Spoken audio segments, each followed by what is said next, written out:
बोलती महेश्वर से माहेश्वरी छाई अपार कृपा लक्ष्मी कही तो नहई शुणिथिले पराशर मुख ब्रह्मा सुत कहबी ताहा ही प्रिया तुमर व्रत ठाकुराणी बाहरिले साधवाणी घर लक्ष्मी देवी कमिले जे घर से घर लिपा पोछा न देखिले कहानी दुआर व्यथा से पाइले जगत मात जे अपार निदे होई अचेतन जेवण जुवती होई संपूर्ण उलग्न सज्जारे शोइछि शिरर केश काहार होई मुकुलित केरी केरी भूमि परे होइछि लुटित महालक्ष्मी यही भाव देखी करी गले प्रवेश होइले जाई चंडाल साहिरे रहे बाहरे नगरे श्रिया चंडालुणी ताहार महिमा देवन पारती जाने खर कई गुंडीचा मंदिर नीति दिन रखई अंतरे से विष्णुकर ध्यान थाऊ गला बेनी गड़ी रात्र चंडालुणी एक गाई एक बने गमय जे आणे लिपिला घर दुआर चंदा सहकारे मंदाए जे छड़ा पानी पकाई द्वारे घरे बाटी झोटी देला अरुआ तंडुल कोठी करे दिव्य सोल काटिला मंडल मंडले जालिला दश मुखी दीपावली मंडले बाढ़िला दश बन फलमूली नहीं घिय सुता दश मंडले धुईला पुणी चंचल मनरे बेगे चलीगला 10टी हुआ चाउल दुब 10 केरा चंडालुणी ताहा देई मंडले धुईला धूप दीप गंध पुष्प भक्ति भरे देई नैवेद्य श्रिया लक्ष्मी को पूजय नमस्ते माँ महालक्ष्मी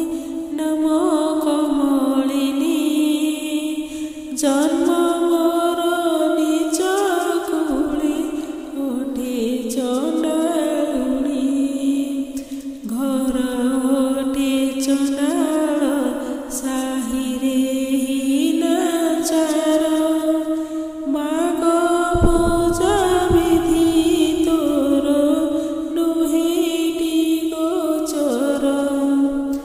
बहुस्तुति चंडालुणी ही भावे कला पुणी साष्टांग भावरे प्रणिपात कला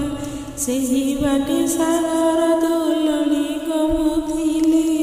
श्रियर क्रंदन शुणी सेठारे रहिले देखी दिव्य पद्म पुष्प देवी कमलाए चरण बेनी श्रद्धारे धुइले सेने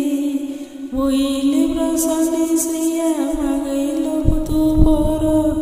सबु सुख आजि ठारु होइब तोहर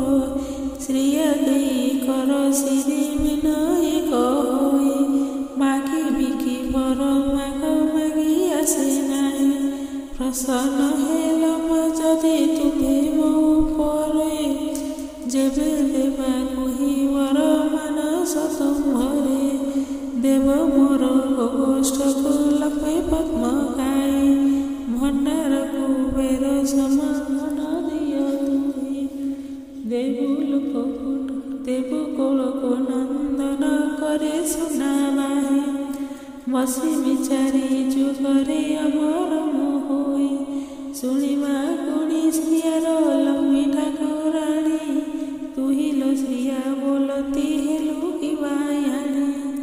तते जे सकल वर देई पारे मुहि देवाकु पर मोर सखी मोर नाही देवा वर कोठी जेउ साध्य नुहे मोर तुहि माग से वर छाड़िल अन्य वर जहाँ मागिलु आवर पाइबु अवश्य शेष भोग सर्व सुख वैकुंठरे वास ଏହି ବ୍ରତ ଅନୁବ୍ରତେ ମୋର ପାଳୁଥିବୁ। ମୋର ସାଥେ ନାରାୟଣ ନିଶ୍ଚୟ